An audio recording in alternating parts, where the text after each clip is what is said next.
சரி. வணக்கம்மா. வணக்கம்மா. சரி, முதல்ல வந்து இந்த நிகழ்ச்சிக்கு வந்து பங்கெடுக்கிறேன்னு நீங்க சரின்னு சொன்னீங்க. அதுக்கு நிச்சயமா நன்றி சொல்லணும். ஏன்னா நீங்க சொல்ற ஒவ்வொரு பதிலும் வந்து பல பேரை நோக்கி சென்று அவங்களுக்கு வந்து ஒரு நல்ல வழிகாட்டியா இருக்கணும்னு நான் நம்புறேன். அதனால உங்களுக்கு ரொம்ப நன்றி. ஓகேம்மா. சரி. அம்மா, உங்களை பத்தி கொஞ்சம் சொல்லுங்க. உங்களுக்கு திருமணம் ஆயிட்டா, பிள்ளைங்க இருக்காங்களா, அந்த மாதிரி கொஞ்சம் சொல்லுங்களேன். எனக்கு திருமணம் ஆகி 71ல திருமணம் ஆயிடுச்சுமா. 3 பிள்ளைங்க.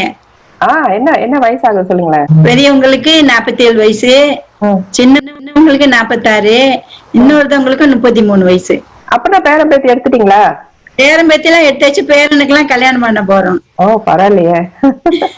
சரிம்மா, சரி. கேள்விக்கு வந்துரும். We'll dive into the சரி. topic. நீங்க வந்து உங்க வாழ்க்கையில ஒரு தடவை வந்து நீங்க தற்கொலை முயற்சி பண்ணிருக்கீங்க.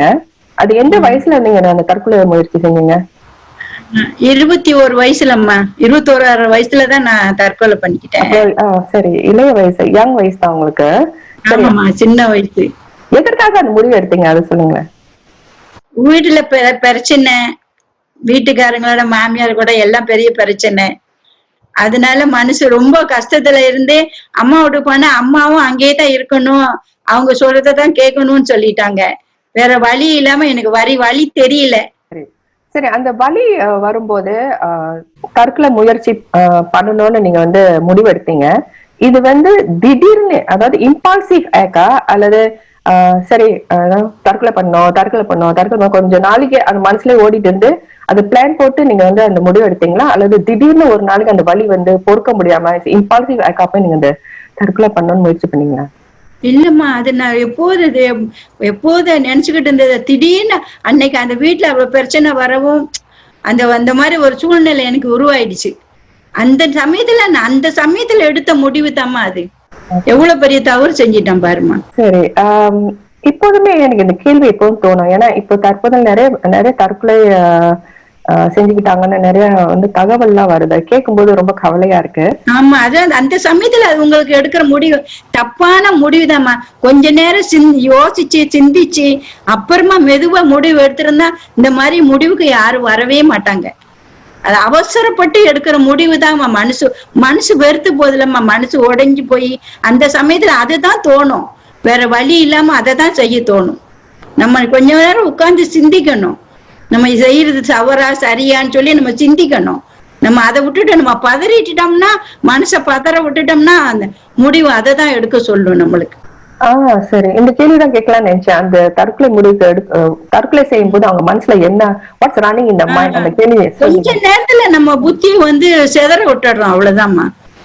சிந்திக்காம ஒண்ணு ஆலோசனை பண்ணாம, சரி குழந்தை பக்கத்துல நம்மளுக்கு ஒரு பிள்ளை 5 மாசம் பிள்ளை இருக்க, அதெல்லாம் நம்மளுக்கு மனசுலாம் வெறுத்து போய் தான் நம்மளுக்கு அந்த ஒரு நினைப்பு போகுது. நம்மளுக்கு நம்ம திருப்பி வரமாட்டோம், துனியால திருப்பி இருக்க மாட்டோம்ங்கிற எண்ணத்துலதான் நம்ம அந்த முடிவை நம்ம எடுக்கிறோம். நம்ம அப்பனா அந்த நேரத்துல அந்த வலி தாங்க முடியல. அதான் அந்த நேரத்துல நம்மளுக்கு அதோட வேதனை நம்மளால தாங்க முடியல. அந்த முடிவுக்கு வர்றதுக்கு அதுதான் காரணம். அந்த முடிவு எடுக்கும் போது உங்க மனசுல வந்து சில விஷயங்கள் தோணுமா? உதாரணத்துக்கு வந்து நீங்க சொன்னீங்க ஒரு கை குழந்தை இருந்ததுன்னு. அந்த கை குழந்தை யாரு பாத்துக்குவா, அந்த புள்ள கஷ்டப்படுமே, அல்லது என்னோட லவ்ட் ஒன்ஸ், என்னோட அப்பா அம்மா இவங்க எல்லாம் ரொம்ப கஷ்டப்படுவாங்களே, இவங்களெல்லாம் விட்டுட்டு போகும்போது நான் வந்து சரி தற்கொலை பண்ணிக்கிறேன், என்னோட உயிர் அப்படியே போயிடும். ஆனா அந்த இருக்கிறவங்களோட soul, losing their soul. That means அவங்க வந்து அதுக்கு பிறகு அவங்க வாழ்றது எவ்வளவு கஷ்டப்பட்டு வாழ்வாங்க. பிகாஸ் அவங்களோட அன்புக்குரியவர் வந்து போயிட்டாங்களேன்னு ரொம்ப கஷ்டப்பட்டு வாடி வாழ்வாங்க. அவங்கள பத்தி வந்து இந்த முடிவு எடுக்கும் போது உங்களுக்கு அந்த எண்ணம் வந்ததா, போனேன்னா இவங்க நிலைமை என்ன ஆகும்னு? அதேதாம்மா, நான் என் மவளை தான் நினைச்சுதான் ரொம்ப வருத்தப்பட்டேன். போய் அவளை தொட்டில கூட போய் பார்த்தேன். 5 மாசம் குழந்தை சிரிச்சுக்கிட்டே கிடந்துச்சு. அப்பயும் எனக்கு மனசு வெறுத்து போய், மனசு ஒடிஞ்சு போய் தான் நான் அந்த முடிவை எடுத்துட்டேன். அவ்வளவு பெரிய தவறான முடிவை எடுத்தது எனக்கு பின்னாலதான் ரொம்ப தெரிய வந்துச்சுமா. நான் நினைச்ச பொழைக்க மாட்டேன்னு நினைச்சுதாம்மா நான் விழுந்தேன். எப்படிதான் பொழைச்சோன்னு தெரியல. அந்த ஆண்டவனுக்கு தான் நம்ம நன்றி சொல்லணும்.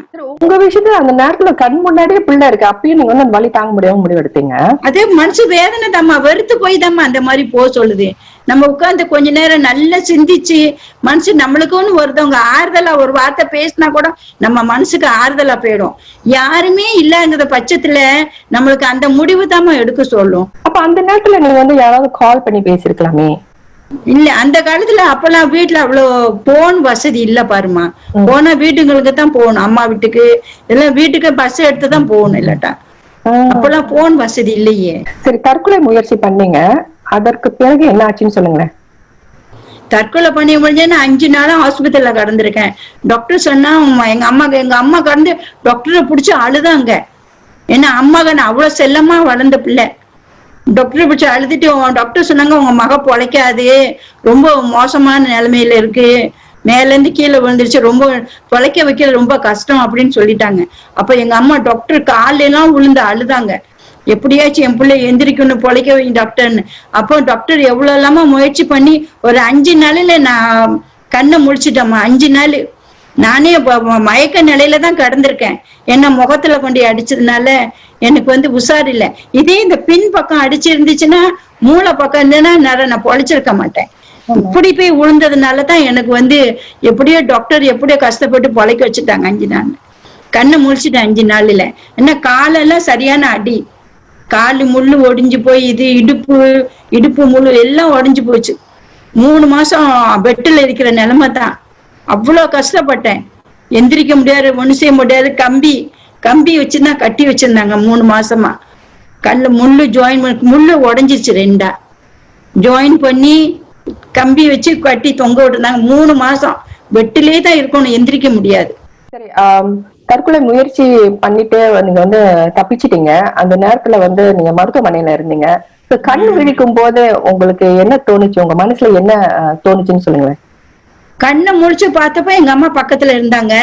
அப்ப காலெல்லாம் கட்டு பொடிஞ்ச, முகத்துல எல்லாம் கட்டு.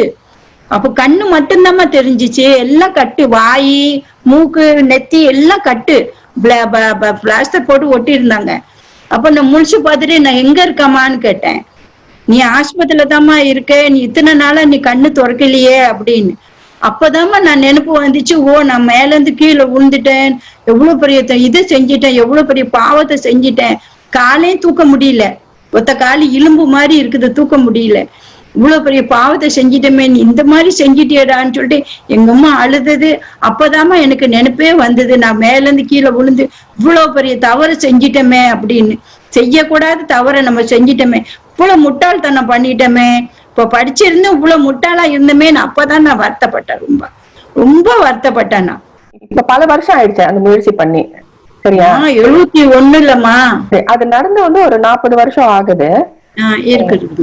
அப்ப வந்து கண்ணு விழிச்சோன்னு நீங்க ரொம்ப வருத்தப்பட்டீங்க, ஏன் முடிவு எடுத்தேன்னு. இப்ப வந்து இந்த வருஷம் சென்று இதை யோசிக்கும் போது, அதை பின்னோக்கி யோசிக்கும் போது, அந்த காலகட்டத்துல அந்த மாதிரி நான் பண்ணேன்னு நீங்க யோசிக்கும் போது இப்ப உங்களுக்கு எப்படி இருக்கு, என்ன நினைப்பீங்க? இப்ப கூட நினைச்சு நான் ரொம்ப வருத்தப்படுறேம்மா. இப்ப கூட நான் ஒண்ணு கேள்விப்படுறேன்ல, இந்த மாதிரி விழுந்துட்டுங்க அப்படி இப்படின்னு சொல்லிட்டு. ஐயோ இவ்வளவு பெரிய முட்டாள்தனம் பண்ணுதுங்க, 16 வயசு 17 18 வயசு பிள்ளைங்க எல்லாம் விழுதுன்னு சொல்லோன்னா நம்மளுக்கு எவ்வளவு வருத்தமா இருக்குது. என்ன இப்படி முட்டாள்தனம் பண்ணுதுங்கன்னு கொஞ்ச நேரம், ஒரு அரை மணி நேரம் உட்கார்ந்து, ஒரு 10 நிமிஷம் உட்கார்ந்து சிந்திச்சா கூட அதுக்கு நல்ல முடிவு வரும்.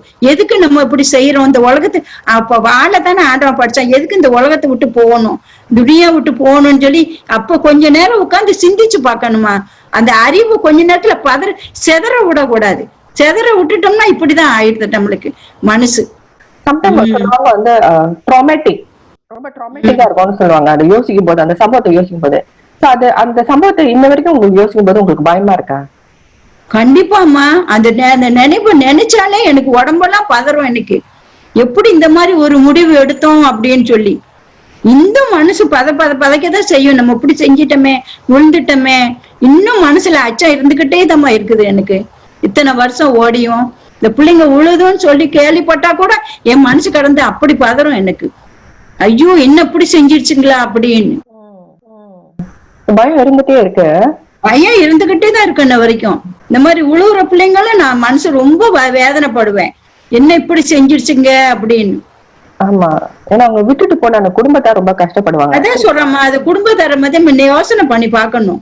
நம்மளுக்கு பிற்பாடு வீட்டுல எவ்வளவு வருத்தப்படுவாங்க, அம்மா நானும் அப்பா நானும் பிள்ளைங்க நானும் எவ்வளவு வருத்தப்படுவாங்க, அதெல்லாம் சிந்திச்சு பார்க்கணுமா.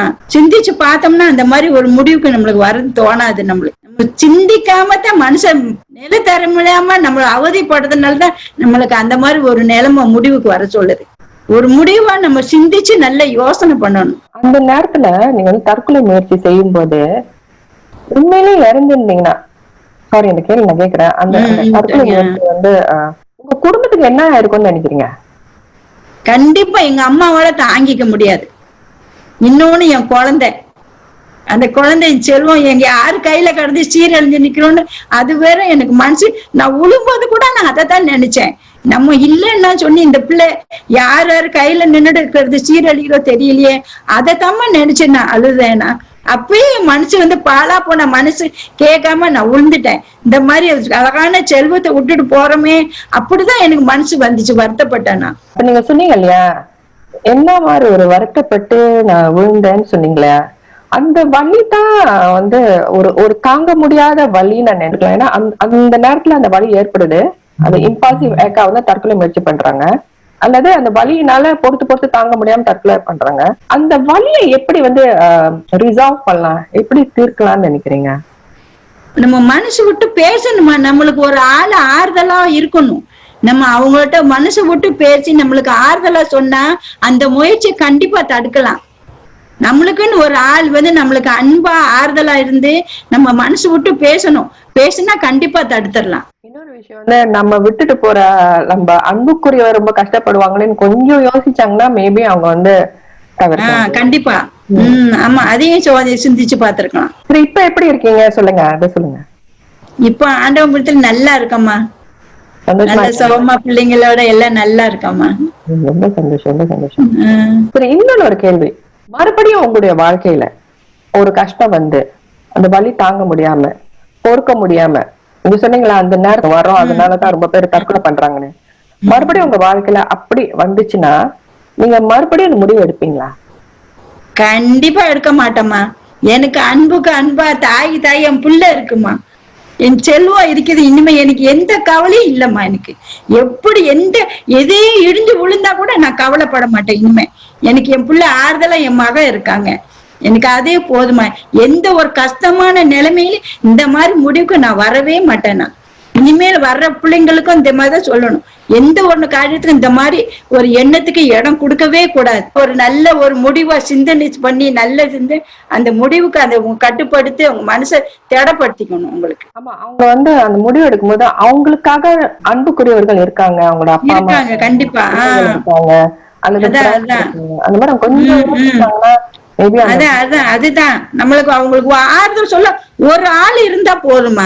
ஒரு அன்பு காட்ட ஆறுதல்னா அவங்க முடிப்ப கண்டிப்பா மாத்திக்குவாங்க. சரி, இப்ப வந்து நீங்க பாத்தீங்கன்னா நிறைய இளைஞர்கள் வந்து தற்கொலை முயற்சிக்கு ஆளாகிறாங்க, தற்கொலை பண்ணிக்கிறாங்க. நிறைய இந்தியர்கள் வந்து ஏன் வந்து தற்கொலை முயற்சி பண்றாங்கன்னு எனக்கு தெரியல. இந்தியா 16 வயசுல இருந்து 25 வயசுக்குள்ள அவங்க வந்து நிறைய பேரை தற்கொலை பண்ணிக்கிறாங்க. போன வருஷம் வந்து பெரும்பாலும் ஆண்கள் தற்கொலை பண்ணியிருக்காங்க. சோ இந்த மாதிரி விஷயங்களுக்கு காதுல கேட்கும் போது மனசுக்கு ரொம்ப வருத்தமா இருக்கு. இந்த மாதிரி இளைஞர்களுக்கு இந்த மாதிரி தற்கொலை பண்ணிக்கணும்னு ஒரு முடிவு எடுக்கும் போது, அல்லது அவங்க வாழ்க்கையில கஷ்டம் வரும்போது அவங்க வந்து கஷ்டம் தாங்க முடியாம இந்த மாதிரி எண்ணம் அவங்களுக்கு வரலாம், அந்த மாதிரி உள்ள பிள்ளைகளுக்கு நீங்க என்ன சொல்ல விரும்புறீங்க? அந்த மாதிரி அவங்க எடுக்கிற முடிவு ரொம்ப தவறுமா. என்ன அவங்க வந்து காதல் பண்றது, காதல் பண்ணி தோல்வி அடைஞ்சா உடனே தற்கொலை பண்ணிக்கிறாங்க. அவங்கள வளர்த்து விட்ட அப்பா அம்மாவை யோசனை பண்றாங்களா? கிடையாது. இவ்வளவு பெருசுக்கு எவ்வளவு கஷ்டப்பட்டிருப்பாங்க வளர்க்க, அது சிந்திச்சு பட்டிருப்பாங்களா? பார்க்க மாட்டாங்க. என்ன அந்த காதல், முக்காவாசி பார்க்க போனா அந்த காதல் தாமா, இல்லடா பணம், இந்த ரெண்டுக்கும் அடிமையாயிட்டமா அது அவங்க வந்து தற்கொலை முயற்சிக்கே முதல்ல ஆளாகுறாங்க. காதல் தோல்வி, இன்னொன்னு வந்து மன உளைச்சல், இன்னொன்னு வந்து மன உளைச்சல், புலி பண்றவங்க, பரீட்சை சரியா எழுதாட்டினா அப்பா அம்மா, அது ஒரு காரணம். பரீட்சை எழுதலன்னு அது ஒரு காரணமா இருக்கும். பரீட்சையில ஃபெயில் ஆயிட்டா வீட்டுல என்ன சொல்றாங்களோ வைக்கிறாங்களோ சொல்லி அது ஒரு காரணம். அதுவும் முக்காவாசி மன உளைச்சல் தானம்மா. மன உளைச்சலுக்கு ஆளாகி தற்கொலை பண்ணிக்கிறாங்க. அதெல்லாம் எடுக்கிறது எவ்வளவு பெரிய தவறு. ஆமா ஆமா. இன்னொன்னு ஒரு விஷயம் என்னன்னா, இளையர்கள் சொல்றதுனால இன்னொரு எண்ணம் வருது. அது உண்மையா கூட தெரியாது. ஏன்னா நம்மளுக்கு தெரியாது ஏன் அவங்க வந்து தற்கொலை பண்ணிக்கிறாங்க. அந்த அந்த காரணமே நம்மளுக்கு தெரியாது. நாங்க யோசிக்கிறதுனால இருக்கோம், அதனால இருக்கோம் அப்படின்னு யோசிக்கிறோம். ஆனா அதான் அதான் நம்மளுக்கு அதான். தெரியாது. ஆஹ் இப்ப வந்து சோசியல் மீடியா இருக்கிறதுனால, இந்த போன்லாம் கையில வச்சிருக்கனால, தகாத படங்கள் அவங்க காதலிக்கும் போது தகாத படங்கள் எடுத்து வச்சுக்குவாங்க. அங்க பிரியும் உம் போதே உம் அவங்க வந்து அந்த படத்தை வச்சு மிரட்டுவாங்க. இது காரணமா உம் இருக்கலாமா இப்ப? கண்டிப்பா இருக்கலாம். ம். அது அந்த சேத சமயத்துல நடக்கும்போது வைக்கும்போது அதுங்களுக்கு தெரியல. அது நாளைக்கு அது ஒரு பிரச்சனையா வரும்போது அதுங்க மனசு தாங்க முடியல இல்லையா? அதுக்குன்னு வேற வழி இல்லாம தற்கொலை பண்ணிக்கிறாங்க. அதையும் செய்யக்கூடாது இல்லம்மா, அந்த மாதிரி செய்யக்கூடாது. தற்கொலை முடிவு எடுக்கும்போது அவங்களுக்கு ஒரு வலி வரும். அந்த வலி தாங்க முடியாம அவங்க வந்து அந்த தற்கொலை பண்ணிக்குவாங்க. அந்த முடிவை வந்து அவங்க மாத்திக்கணும். அதுக்கு அவங்க மனசுல ஏதாவது ஒரு யோசனை இருக்கலாம். அல்லது நீங்க என்ன அறிவுரை சொல்றீங்க? அதுதான்மா நம்ம செய்யறது முடிவு வந்து அவங்க மனசு உடைச்சலாலே செய்யறாங்க. மனசு உடைஞ்சு போய் செய்யறாங்க. இது வந்து அப்படியே நீடிக்க போறது இல்ல பாருமா. இது கொஞ்ச நேரம் தான், கொஞ்ச நாளைக்கு தான். இது அதுக்கு பிற்பாடு நல்ல நல்ல ஆனந்த இருக்க போறோம். நீ நீ இறந்து போறனாப்புல ஒன்னும் ஆக போறது இல்ல. அப்ப திருப்பி அந்த வாழ்க்கை கிடைக்க போறது இல்ல. திருப்பி வாழ போறோமா? இல்ல. அது முடிஞ்சதுதான். இதுவும் கடந்து போகும்னு அவங்க மனசுல வச்சுக்கிட்டு அவங்க மனசை ஒரு நிலைப்படுத்தி நல்ல கொஞ்ச நேரம் சிந்திச்சு தீர ஆலோசனை எடுத்து நல்லா இருக்கணுமா. அதாவது அந்த நேரத்துல அந்த வலி வரும்போது இது ஒரு தற்காலிகமான ஒரு ஒரு வலி, தற்காலிகமான ஒரு நிதி. நிச்சயமா வாழ்க்கை போற அந்த வலி இருக்காது. அது கொஞ்சம் அவங்க தாண்டி போயிட்டாங்கன்னா அந்த வலி போயிடும். அதனால ஏன் ஒரு ஒரு உயிரை எடுக்கிறீங்க? அதான் அதான் பெற்றோர்களோட பொறுப்பு என்னன்னு நினைக்கிறீங்க? பெற்றோர்களோட பொறுப்பு பிள்ளைங்களையும் நல்லா கவனிச்சுக்கணுமா. நல்லா கவனிச்சு பாத்துக்கணும். அவங்க எப்படி போறாங்க எப்படி வர்றாங்க அதையும் பாத்துக்கணும். அவங்க என்ன சொல்றாங்க என்ன அவங்களுக்கும் கொஞ்சம் மதிப்பு கொடுக்கணும். அவங்களுக்கு அவங்க என்ன சொல்றாங்க அதை அவங்களையும் பின்பற்றணும். இவங்க அறிவுரையும் எடுத்து சொல்லணும். ரொம்ப நம்ம ஏட்டிக்கு போட்டியா பேசிக்கிட்டு இருந்தாங்கன்னா அந்த பிள்ளைங்களுக்கு மன உளைச்சல் தான் வரும் இல்லையா? அதுங்க இஷ்டப்படிதான் அதுங்க நடப்பாங்க. அவங்களையும் பிள்ளைங்களை புரிஞ்சு நடந்துக்கணும். அதாவது பிள்ளைங்களை வந்து ரொம்ப நெருக்கமா அவங்க கண்காணிக்க நுணுக்கமா அதான் ரொம்ப அதுங்களுக்கு அண்டர்ஸ்டாண்ட் கொடுத்து நல்ல அறிவுரை கொடுத்து அதுங்களை பாசமா வச்சுக்கிட்டு அதுங்க பேசுறதையும் நம்ம கேட்டுக்கிட்டோம்னா அந்த பிள்ளைங்க வந்து நம்ம என்ன ஒண்ணாலும் தாய் தப்புண்டே வந்து சொல்லுவாங்க. நல்லா இதா இருப்பாங்க. மன உளைச்சலுக்கு ஆளாக மாட்டாங்க பாருமா. சில நேரத்தில் பிள்ளைகள் வந்து வழியில இருக்கும்போது பெற்றோருக்கு தெரியாது. பெற்றோர்களும் அந்த பிள்ளைங்களை வந்து அப்படியே விட்டுறக்கூடாது. அதுங்க ரூமுக்குள்ள போகுதுங்க, ரூமுக்குள்ள இருக்குதுங்க, அப்படியே நம்ம பேசாம இருந்துடக்கூடாது. நம்மளும் கவனிச்சு பார்க்கணும். பிள்ளைங்க எப்படி இருக்காங்க, நல்லா சாப்பிடுறாங்களா, அவங்க மனநிலை எப்படி இருக்கு, சந்தோஷமா இருக்கிறாங்களா, எதுவும் நம்ம நல்லா அவங்கள கவனிச்சு பார்க்கணும். நல்லா உட்காந்து அமைதியா உட்காந்து பேசணும். நீங்க எப்படி செய்றீங்கம்மா, என்ன எப்படி இருக்கிறீங்க, அப்படி நல்ல மனசு அவங்களும் சிநேகிதர்கள் மாதிரி வந்து பழகுனாங்கன்னா அவங்களுக்கும் நல்லா புரியும். நல்லா அவங்களும் அன்பு உள்ளதெல்லாம் அப்படி சொல்லுவாங்கம்மா. எதற்கும் பதிமா சண்டை பதிமா கோபமா இருந்தாங்கன்னா அது பிள்ளைங்க சொல்லாதுங்க. மனசுலயே மூடி வச்சுட்டு பேசாம இருக்குங்க. நல்ல அன்பா பழவுங்க. கூட்டாளிங்க மாதிரி இந்த பழவுனா நல்ல கண்டிப்பா பிள்ளைங்க சொல்லுங்க தாய் தப்பங்கிட்ட. நல்ல ஒரு கருத்து பாருங்க. ஏன்னா புள்ள பெற்றோர்கள் கூட நண்பர்களா இருக்காங்க. ஒரு சிலர் ஏசிக்கிட்டே இருப்பாங்க படிப்புனால. அதான் சில பேர் ஏசிக்கிட்டு இருப்பாங்க. சும்மா நைன்னு இருப்பாங்களே. சில பிள்ளைங்களுக்கு அது பிடிக்காது பாருமா. சும்மா பெற்றோருக்கு இப்படி ஏசிக்கிட்டே இருக்காங்களே அப்படின்னு சொல்லிட்டு இது பண்ணி என்ன ஒரு விஷயமான மூடி மூடி மறைச்சிருவாங்க. எதுவும் சொல்லாம கொல்லாம அப்படியே மூடி மூடி மறைச்சுக்கிட்டு அப்படியே இருப்பாங்க. முயற்சி பண்ணி நல்ல வேலை வந்து ஒண்ணும் ஆகல. இது வந்து உங்களுக்கு மறு வாழ்க்கை. கடவுள் வந்து 2வது வாழ்க்கை கொடுத்திருக்காருன்னு அப்படி கூட சொல்லலாம். நன்றி சொல்லணும். ஆமா, ஆண்டவனுக்கு தான் நன்றி சொல்லணும். ஆமா ஆமா, நிச்சயமா நன்றி சொல்லணும். கடவுள் கொடுத்த ஒரு வாழ்க்கை வந்து நம்மளுக்கு அந்த உயிரை எடுக்கிறதுக்கு நம்மளுக்கு வந்து அந்த உரிமை இல்லை. நிறைய. ஆனா அந்த உரிமையை நாங்களே சொந்தமா எடுத்துக்கிட்டு நாங்க வந்து கொடுக்கப்பட்ட அந்த அழகான வாழ்க்கையை வந்து அப்படியே பாதி வரையில நல்லபடியா அனுபவிக்கணுமா.